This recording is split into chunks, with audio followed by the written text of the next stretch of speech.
समीचीन विकल्पों का सम्यक समाधान।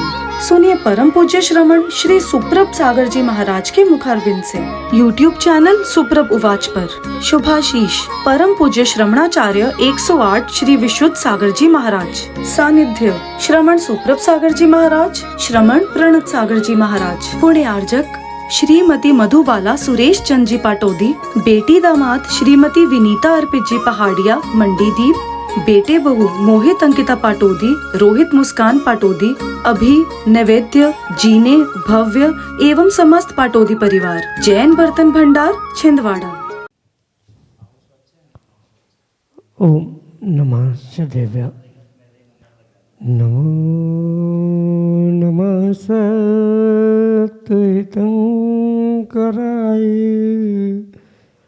वीराय भव्याम्बुजभास्कराय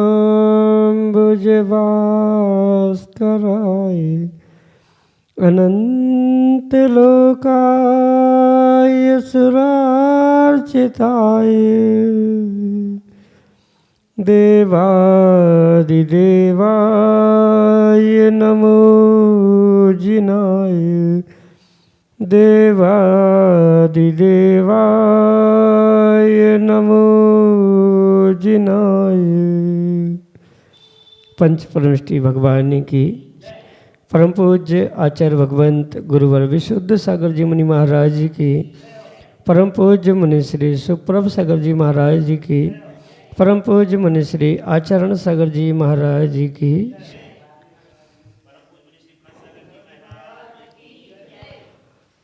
समीचीन विकल्पों का सम्यक समाधान। सम्यक ज्ञान की वह चार परिचित अलौकिक विधा जिसके माध्यम से हम सभी अपने अंतरंग के अज्ञान रूपी अंधकार को दूर करके और अपने जीवन में सम्यक ज्ञान रूपी ज्योतित करने का पुरुषार्थ करते हैं, क्योंकि सम्यक ज्ञान ही आत्मकल्याण के लिए कार्यकारी उपाय है। और ऐसे आत्मकल्याण की अनूठी विधा हमें परम पूज्य आचार्य भगवंत गुरुवर विशुद्ध सागर जी महाराज के मंगल सुभाषिष से उन्हीं के सुयोग से परम पूज्य मुनि श्री सुप्रभ सागर जी महाराज द्वारा प्रतिदिन प्रदान की जाती है।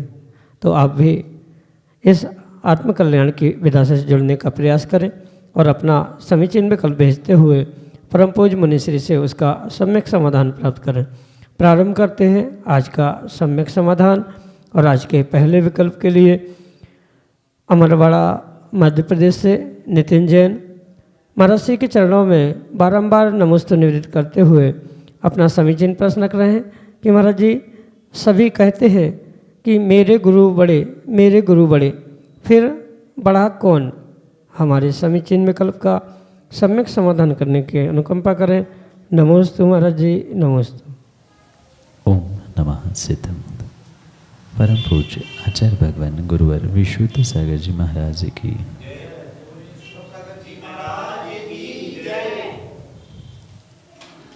चाहे गुरु की तुलना हो या चाहे किसी तीर्थंकर प्रभु की तुलना, किसी भी प्रकार से परस्पर में उनकी तुलना करना, ये श्रावक का कार्य बिल्कुल भी अनुचित है। क्योंकि सबसे पहली बात तो ये समझने की आवश्यकता है कि निर्ग्रंथ गुरु या अरिहंत प्रभु, इन दोनों परमेष्ठियों का अपने आप में जो मूल गुणों की अपेक्षा से विशिष्ट स्थान है, वह किसी भी प्रकार से कम नहीं हो सकता। भले ही वर्तमान में ये व्यवस्था देखने के लिए मिल रही है कि अमूक परमात्मा की प्रतिमा बड़े बाबा है या ये बड़े रूप से स्वीकार किए जाते हैं, कोई गुरु बड़े कोई छोटे, इस प्रकार की परिणति आगम के परिप्रेक्ष्य में उचित नहीं है।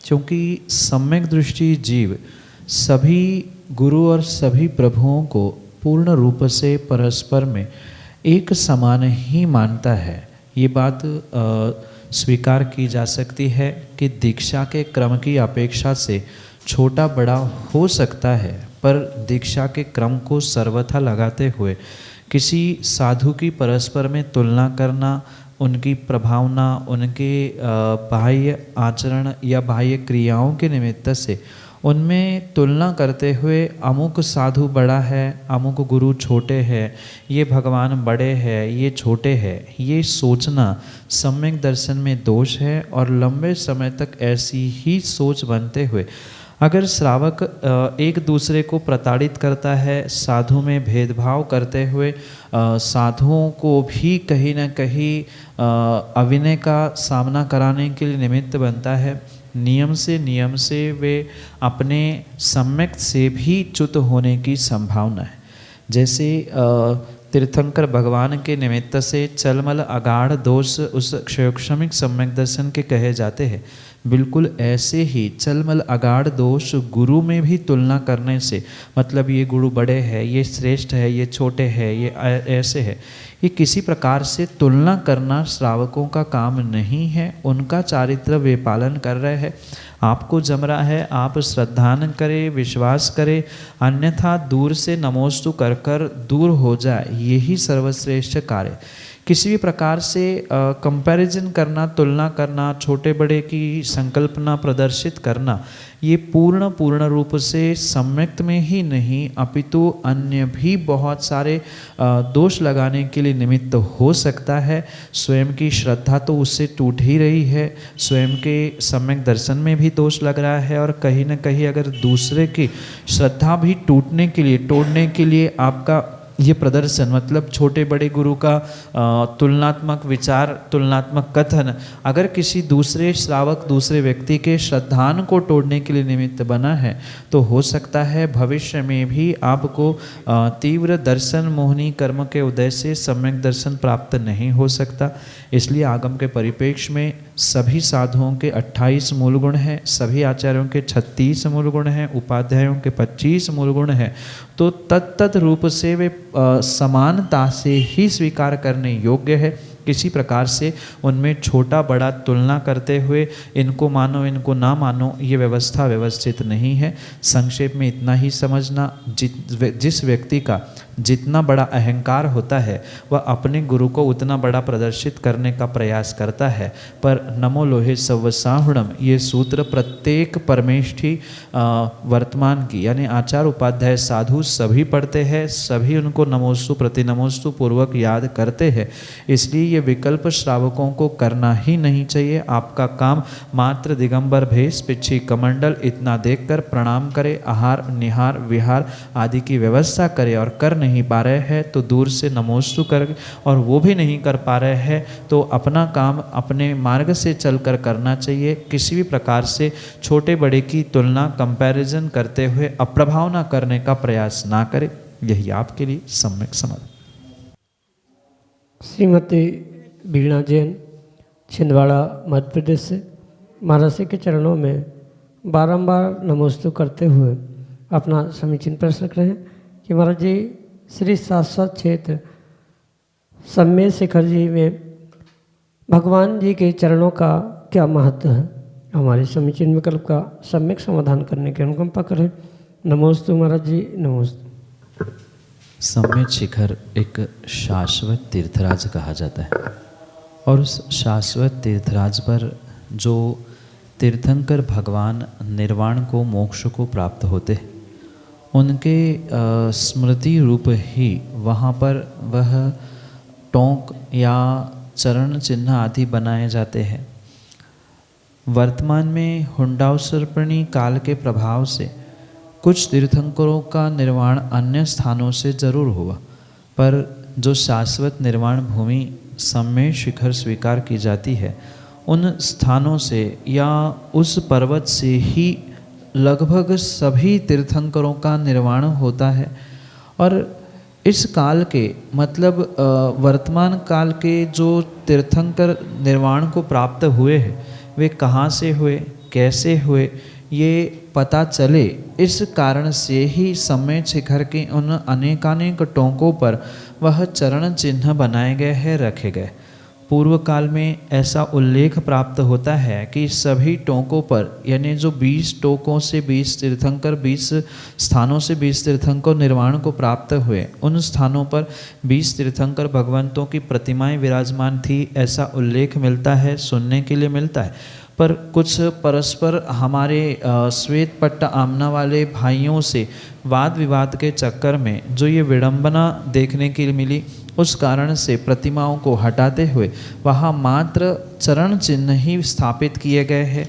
पर ये ध्यान रखें कि ये एकमात्र संकेत है कि यहाँ पर तीर्थंकर भगवान ने निर्वाण प्राप्त किया, यहाँ से उन्होंने मुक्ति प्राप्त कर ली, इसलिए वह स्थान निर्धारित किया जाता है। जैसे भगवान के तीर्थंकर के निर्वाण के उपरांत सौधर्म वहाँ उस स्थान पर मोक्ष कल्याणक मनाने के लिए पहुँचते हैं, वही जिस स्थान से उनका निर्माण हुआ है वही अग्नि कुमार जाति के देवों के माध्यम से नख और केशों का संस्कार करते हुए बचा जो मोक्ष कल्याण का अनुष्ठान यानी पूजन आदि है वही संपन्न करता है। पर भविष्य में कहाँ से निर्वाण गए ये आने वाले लोगों को आने वाले काल में कैसे पता चले, इसलिए वह कुछ निशान के रूप में साथिया आदि वहाँ बना कर जाता है, जिसके कारण से ज्ञात होता है कि यही निर्धारित स्थान है जहाँ पर भगवान ने मोक्ष प्राप्त किया था। और वर्तमान में किसने कहाँ से मोक्ष प्राप्त किया था ये बोध हो, इसलिए पूर्व काल में जो तीर्थंकर भगवान की प्रतिमा है उनके स्थान पर चरण चिन्ह रखे गए हैं और ये उनके स्मरण के ही रूप में है। उनका स्मरण करने से मतलब चरण वंदना, चरण पादुकाओं की भी वंदना करने से वही फल मिलता है जो साक्षात उस प्रतिमा आदि का वंदन करने का, उनके पूजन पाठ आदि करने का मिलता है। क्योंकि सम्मेट शिखर की एक एक कण कण भूमि अपने आप में पवित्र है, पावन है, क्योंकि अनादि से जो अनंतानंत तीर्थंकर वहाँ से मोक्ष गए हैं वह भूमि अपने आप में ही परम पवित्र है। पर वर्तमान 24 तीर्थंकर या 20 तीर्थंकर के निर्वाण का ज्ञान हमें हो, स्थान पता चले, इसलिए वह चरण पादुका वहाँ वर्तमान में विराजमान हुई की गई है। और एक एक टोंक की यानी एक एक चरण पादुका के समीप पहुंचकर वहाँ उनका वंदन, उनकी भक्ति, उनकी पूजन करने का अपना अपना महत्व सम्मेट शिखर महात्म ग्रंथ में आचार्य भगवंत ने लिखा है।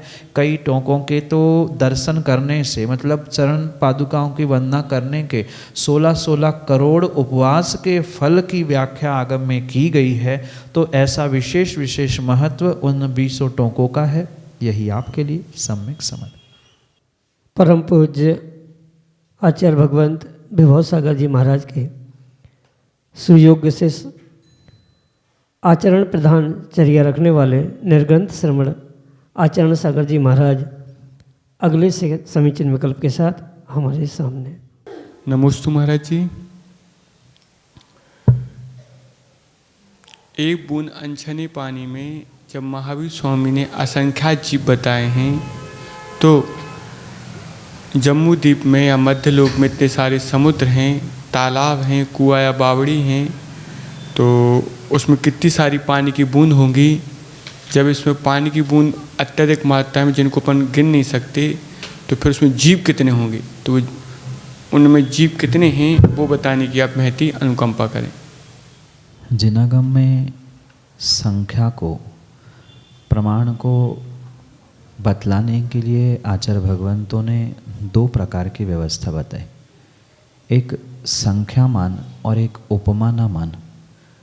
जो संख्या में गिना जा सकता है या जो संख्या के अपेक्षा से कहा जाता है वह संख्यामान है, और जिसमें संख्या नहीं अपितु उपमा देते हुए जिसकी गणना की जाती है उसे उपमानामान कहा जाता है। जैसे जो योजन आदि आदि की व्यवस्था प्राप्त होते हुए जहाँ जघन्य रूप से जवा, लीख, अंगुल आदि आदि जो प्रमाण प्राप्त होते हैं ये उपमानामान के रूप में स्वीकार किए जाते हैं, जिसका साक्षात कोई यूनिट प्रमाण नहीं है पर फिर भी गणना उससे की जाती है। ऐसे ही संख्याओं के माध्यम से जो गणना की जाती है उससे संख्यामान कहा जाता है। और उस संख्यामान के मुख्यतः आचार्य भगवंतों ने 3 भेद बताए हैं, एक संख्यात, एक असंख्यात और एक अनंत। अब इनके भी पुनः पृथक भेद करते हुए आचार्य भगवंत कहते हैं कि उसमें भी जघन्य, मध्यम और उत्तम तीन प्रकार से उस संख्यात को, असंख्यात को और अनंत को समझा जा सकता है। बात जीवों की उस पानी के बूंद की अपेक्षा से और अनेकानेक सागर समुद्र में पानी उनकी अपेक्षा से जीवों का अगर प्रमाण खोजा जाए तो दोनों भी प्रमाण बिल्कुल असंख्यात ही मिलेंगे। पर उस असंख्यात में ये समझना होगा कि जो असंख्यात का प्रमाण आचार्य भगवंतों ने तीन प्रकार से कहा है, मतलब जघन्य, मध्यम और उत्तम, उसी प्रकार से उसे ग्रहण करना होगा। क्योंकि संख्यात से एक अधिक, वहाँ से असंख्यात प्रारंभ होता है और अनंत से एक कम, ये उत्कृष्ट असंख्यात के रूप में स्वीकार किया जाता है। तीनों असंख्यात को पुनः समझना होगा। मध्य की संख्या असंख्यात रूप है। पहली जो संख्यात मतलब काउंटेबल, जिसको गिना जा सकता है। दूसरी असंख्यात यानी संख्या तो है पर काउंट नहीं की जा सकती, अनकाउंटेबल असंख्यात है, जिसकी संख्या भी नहीं है और गिनी भी नहीं जा सकती, वो इन्फिनिट या अनंत के रूप में स्वीकार की जाती। पुनः आते हैं पानी के बूंद में जो असंख्यात एक पानी के बूंद में जीव कहे जाते हैं, वह हम जघन्य रूप से या मध्यम रूप से स्वीकार कर सकते हैं। और वही जब पूरे समुद्र के पानी की अगर हम गणना करते हुए जीवों को समझे जाए तो वहाँ भी चूँकि वह असंख्यात ही मानी जाएगी, पर वह असंख्यात संख्या उस उत्कृष्ट असंख्यात के ही अपेक्षा से ग्रहण करना होगा। क्योंकि अनंत संख्या जीवों की मानी जाती है, जितने लोक में जीव है उनकी ही संख्या अनंत है।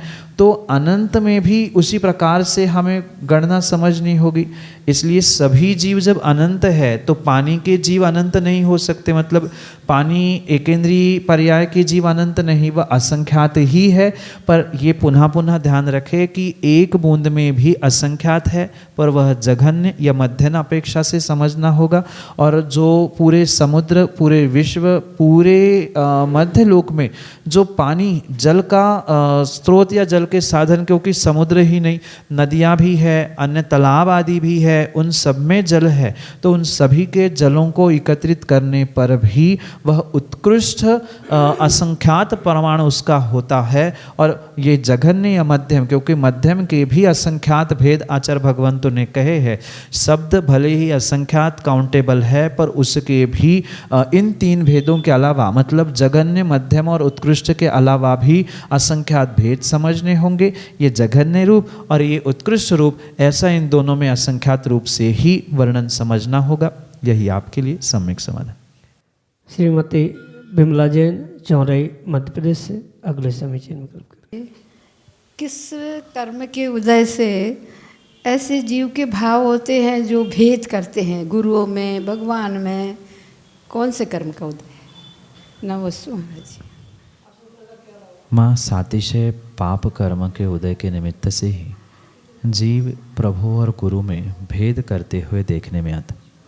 क्योंकि पाप कर्म एक प्रकार का नहीं है, अनेक कर्मों का जब एक साथ उदय आता है तब जाके जीव का ऐसा विपरीत परिणमन रूप पुरुषार्थ देखने के लिए मिलता है। इन सभी कर्मों में मुख्य अगर कर्म कुछ है तो तीव्र मिथ्यात की ओर बढ़ने वाला व्यक्ति ही ऐसे पुरुषार्थ में प्रवृत्त होता है।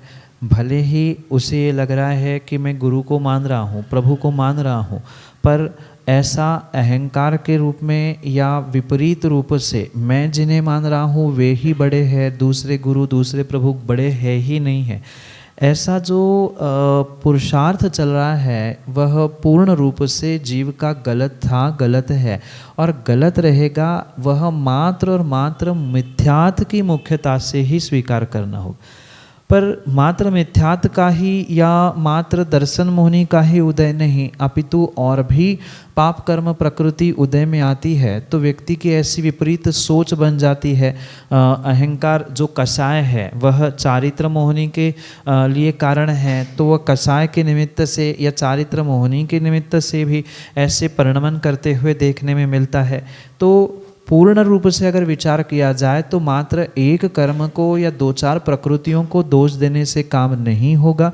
कर्म उदय में तभी आता है जब कर्म बंध पिछली पर्याय में जीव ने कहीं न कहीं किया है। तो कर्मों को दोष देने की बजाय, कर्मों के उदय को दोष देने के बजाय व्यक्ति के कर्तुति को अगर दोष दिया जाए तो ये समझ में आता है। और सर्वथा कर्मों का ही अगर हम मानेंगे कि कर्मोदय आया तभी ऐसा व्यक्ति कर रहा है, कर्मोदय नहीं होता तो क्यों किया, तो ये बात बनती नहीं है। कर्म से ही सब कुछ नहीं होता है।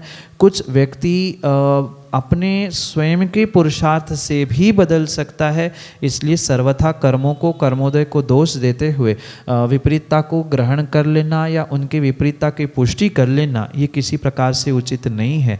जैसे पूजा में कई बार आपने पढ़ा होगा, जड़ कर्म घुमाते हैं मुझको, यह मिथ्या भ्रांति रही मेरी। यही पंक्ति यहाँ भी लागू करनी होगी कि जड़ कर्मों में तो गलती नहीं थी, उसने कुछ नहीं किया, उसके उदय से नहीं हुआ, उसको उदय में लाने वाले भी आप व्यक्ति ही थे, बांधने वाले भी आप व्यक्ति थे, उससे छोड़ने की भी शक्ति आप में ही है। इसलिए कर्मोदय को दोष देते हुए नहीं, अपनी सोच, अपनी हरकतों को सुधारने से ही काम बनने वाला है। यही आपके लिए सम्यक समाधान। समीचीन विकल्पों का सम्यक समाधान सुनिए परम पूज्य श्रमण श्री सुप्रभ सागर जी महाराज के मुखारविंद से। YouTube चैनल सुप्रभ उवाच पर शुभाशीष परम पूज्य श्रमणाचार्य 108 श्री विशुद्ध सागर जी महाराज। सानिध्य श्रमण सुप्रभ सागर जी महाराज, श्रमण प्रणत सागर जी महाराज। पुण्य आर्जक श्रीमती मधुबाला सुरेश चंद जी पाटोदी, बेटी दामाद श्रीमती विनीता अर्पित जी पहाड़िया मंडीदीप, बेटे बहू मोहित अंकिता पाटोदी, रोहित मुस्कान पाटोदी, अभी नैवेद्य जीने भव्य एवं समस्त पाटोदी परिवार, जैन बर्तन भंडार छिंदवाड़ा।